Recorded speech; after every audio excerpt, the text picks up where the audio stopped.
ADGP Vijayan ഇറങ്ങി 7 പേർ തെറിച്ചു.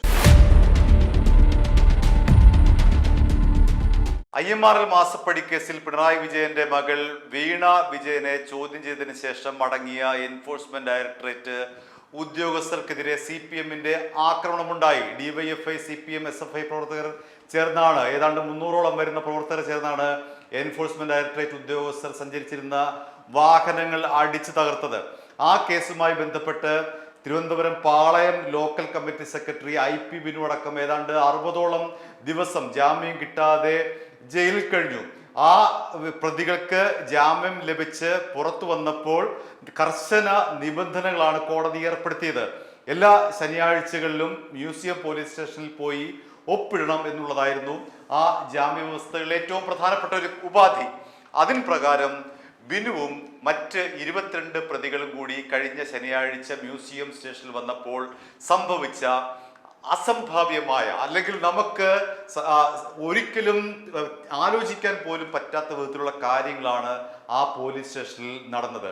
അതായത് ഈ പ്രതികൾ ഇട്ടിരിക്കുന്നതും പോലീസുകാർ ഇട്ടിരിക്കുന്നതും ഒരേ രീതിയിലുള്ള വസ്ത്രങ്ങൾ. അന്ന് മ്യൂസിയം പോലീസ് സ്റ്റേഷനിൽ, അതായത് കൃത്യമായി പറഞ്ഞാൽ ഓഗസ്റ്റ് 22-ാം തീയതി മ്യൂസിയം പോലീസ് സ്റ്റേഷനിൽ ഓണാഘോഷമായിരുന്നു. ഓണാഘോഷത്തിന്റെ ഭാഗമായി മ്യൂസിയം പോലീസ് ഇട്ടിരുന്ന ഷർട്ട് എന്ന് പറയുന്നത് നീല ഷർട്ടാണ്, ഉടുത്തിരുന്ന മുണ്ട് കസവ് മുണ്ടാണ്. ഈ പ്രതികൾ IP ബിനു അടക്കമുള്ള പ്രതികൾ വന്നത് അതേ ഡ്രസ്സിൽ തന്നെ, പോലീസുകാരിട്ട അതേ ഷർട്ട്, നീല ഷർട്ട് തന്നെ, അതേ കസവ് മുണ്ട് തന്നെ. അപ്പോൾ അവിടെ ഒരു ഗൂഢാലോചന നടന്നിട്ടില്ലേ? ഇനി ആ ഗൂഢാലോചന നടന്നോ എന്നുള്ള കാര്യം അവിടെ നിൽക്കട്ടെ. അവിടെ സംഭവിച്ചത് എന്താണ്? ഈ ഒപ്പിട്ട് മടങ്ങേണ്ട കർശന ഉപാധികളോട് കൂടിയാണ് കോടതി ജാമ്യം അനുവദിച്ചത്.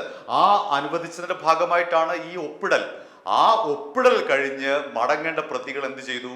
അവിടെ പോലീസുകാർക്കൊപ്പം നിന്ന് ഓണം ആഘോഷിച്ചു. ബിനു, IP ബിനു ഒക്കെ അങ്ങ് പോലീസുകാരിട്ട ഈ ഊഞ്ഞാലാടി തിമിർത്തു. ആ ചെണ്ട കണ്ടപ്പോൾ എടുത്ത് ബിനു അടക്കമുള്ളവർ കൊട്ടി. അങ്ങനെ പോലീസുകാരും പ്രതികളും കൂടി ഒരുമിച്ച്, അതും ഒന്ന് ആലോചിച്ച് നോക്കുക, തലസ്ഥാനത്തിന്റെ ഏറ്റവും മർമ്മപ്രധാനമായിട്ടുള്ള സ്റ്റേഷനാണ് മ്യൂസിയം പോലീസ് സ്റ്റേഷൻ. അവിടെയാണ് ഈ പ്രതികളും പോലീസും കൂടി പട്ടാപ്പകൽ ഓണം ആഘോഷിച്ചത്. ആ ആഘോഷവുമായി ബന്ധപ്പെട്ട് വലിയ വിവാദം ഉയർന്നു. പോലീസുകാരും പ്രതികളും തമ്മിൽ ഒത്തുകളിച്ചു. ഈ ഡ്രസ്സ് അടക്കമുള്ളവർ പോലീസുകാരുടെ നിർദ്ദേശപ്രകാരമാണ് ഇട്ടത്, അല്ലെങ്കിൽ തയ്പ്പിച്ചത്, വാങ്ങിയത് എന്ന നിലയിൽ ആരോപണം ഉയർന്നു. പോലീസിനെതിരായി വലിയ തോതിലെ വിമർശനം നാനാഭാഗത്തു നിന്നും ഉണ്ടായി. ഉടൻ അവിടെ ഇടപെട്ടു. ആരാണ്?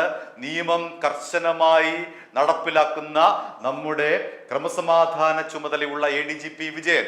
അദ്ദേഹം അവിടെ ഇടപെട്ടു. അദ്ദേഹം അന്വേഷണത്തിന് ഉത്തരവിട്ടു. എന്താണ് മ്യൂസിയം പോലീസ് സ്റ്റേഷൻ സംഭവിച്ചുകൊണ്ടിരിക്കുന്നത്? നിയമത്തെ മുഴുവൻ വെല്ലുവിളിച്ചുകൊണ്ട് നടത്തിയ ആ പരിപാടി, പോലീസുകാരും പ്രതികളും ചേർന്നുകൊണ്ട് നടത്തിയ ആ പരിപാടിയുടെ സത്യാവസ്ഥ അന്വേഷിച്ച് റിപ്പോർട്ട് തരൂ എന്ന് ഉത്തരവിട്ടതാരാണ്? ADGP വിജയൻ. അതുകൊണ്ട് തന്നെ നമുക്കറിയാം, അദ്ദേഹത്തിന്റെ ഒരു നടപടി എന്ന് പറയുന്നത്, അദ്ദേഹം കർശനമായി നിയമം പാലിക്കുന്ന ആളാണ്. അദ്ദേഹത്തെക്കുറിച്ചുള്ള ഏറ്റവും പ്രധാനപ്പെട്ട ഒരു, അദ്ദേഹത്തിന്റെ കിരീടത്തിലെ പൊൻതൂവൽ എന്ന് പറയാവുന്നത്, ADGP വിജയനെ ഒരു കാര്യമേൽപ്പിച്ചാൽ അത് അദ്ദേഹം കൃത്യമായി നിയമ അനുസൃതമായി അത് ചെയ്തിരിക്കും. അവിടെ പക്ഷപാതമില്ല എന്നുള്ളതാണ് ADGP വിജയനെ കുറിച്ചുള്ള ഏറ്റവും വലിയ പ്രതീക്ഷ. അതുകൊണ്ടാണല്ലോ കഴിഞ്ഞ തവണ പിണറായി വിജയൻ അദ്ദേഹത്തെ ഒതുക്കിയിട്ടത്. കാരണം തൻ്റെ വരുതിയിൽ നിൽക്കുന്ന ആളല്ല വിജയൻ എന്നറിയാം. പിണറായി വിജയൻ ഒരു കാര്യം പറഞ്ഞാൽ അത് ആ ഇഷ്ടത്തിന്, പാർട്ടിക്ക് അനുകൂലമായിട്ടുള്ള ഏത് പാർട്ടിയെ നോക്കിയല്ല ADGP വിജയൻ നിയമം നടപ്പിലാക്കുന്നത്. അദ്ദേഹത്തിന് മുന്നിൽ നിയമം മാത്രമേ ഉള്ളൂ. അദ്ദേഹത്തിന്റെ മുന്നിൽ പാർട്ടിയില്ല, നേതാക്കളില്ല. അതുകൊണ്ട് ADGP വിജയൻ ഉത്തരവിട്ടു. എന്താണ് മ്യൂസിയം സ്റ്റേഷനിൽ നടന്നത്? IP ബിനു എങ്ങനെയാണ് ഊഞ്ഞാലാടിയത്? IP ബിനു സംഘത്തിനും എങ്ങനെയാണ് പോലീസുകാരിട്ട വേഷം കിട്ടിയത്? അങ്ങനെ ADGP വിജയന്റെ കർശനമായ ഇടപെടൽ മൂലം ഇതാ വന്നിരിക്കുന്നു ആ സിറ്റി പോലീസ് കമ്മീഷണർ റിപ്പോർട്ട്. ആ റിപ്പോർട്ട് DGPക്ക് കൈമാറി. ആ റിപ്പോർട്ടിൽ പറയുന്നത് എന്താണ്?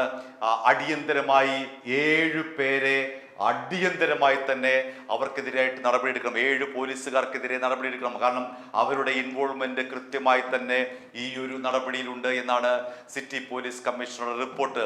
ആ റിപ്പോർട്ടിന് മുൻപ് തന്നെ അവിടെ മറ്റൊരു കാര്യം കൂടി നമുക്ക് എടുത്തു പറയേണ്ടതുണ്ട്. പോലീസിലെ CPM അനുകൂല സംഘടനയുടെ നേതാവായിരുന്നല്ലോ മ്യൂസിയം സ്റ്റേഷനിലെ SHO ആയിട്ടുള്ള പ്രശാന്തിനെ തൃശ്ശൂരിലേക്ക് ഇതിനു മുൻപ് ആദ്യം തന്നെ സ്ഥലം മാറ്റിയിരുന്നു.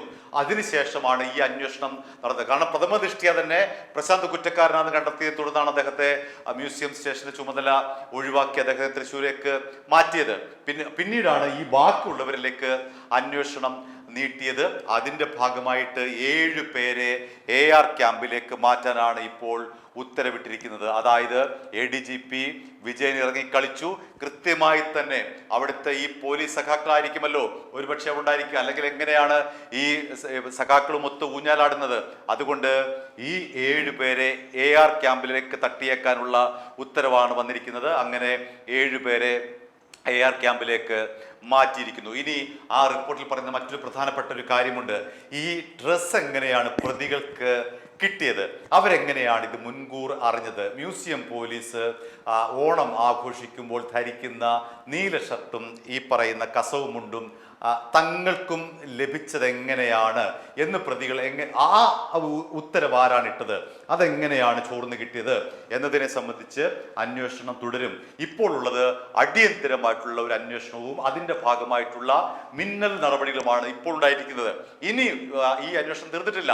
ഈ അന്വേഷണം ഇനി നീളുന്നത് ഈ ഡ്രസ്സും എങ്ങനെ ഇടണം, അത് ഏത് നിറത്തിലായിരിക്കണം എന്ന് ഏത് പോലീസുകാരാണ് ഈ പ്രതികളോട് പറഞ്ഞത്, ഒരു പോലീസുകാരനാണോ അതോ സംഘമായി തന്നെ ഇവർ ഒരു ഗൂഢാലോചന ഇക്കാര്യത്തിൽ നടത്തിയിട്ടുണ്ടോ എന്നതിനെ സംബന്ധിച്ച് ഇനി വിശദമായി അന്വേഷിക്കും. അങ്ങനെ അന്വേഷിക്കുമ്പോൾ കൂടുതൽ പേർ ഉണ്ടെങ്കിൽ അവരെയും തട്ടും എന്നുള്ള കാര്യത്തിൽ ഒരു തർക്കവുമില്ല. കാരണം ഇടപെട്ടിരിക്കുന്നത് ADGP വിജയനാണ്. i2i News, an eye for truth. i2i News subscribe ചെയ്തിട്ടില്ലാത്തവർ ഇപ്പോൾ തന്നെ സബ്സ്ക്രൈബ് ചെയ്യുക. നോട്ടിഫിക്കേഷൻ ലഭിക്കുവാൻ ബെൽ ബട്ടണും അമർത്തുക.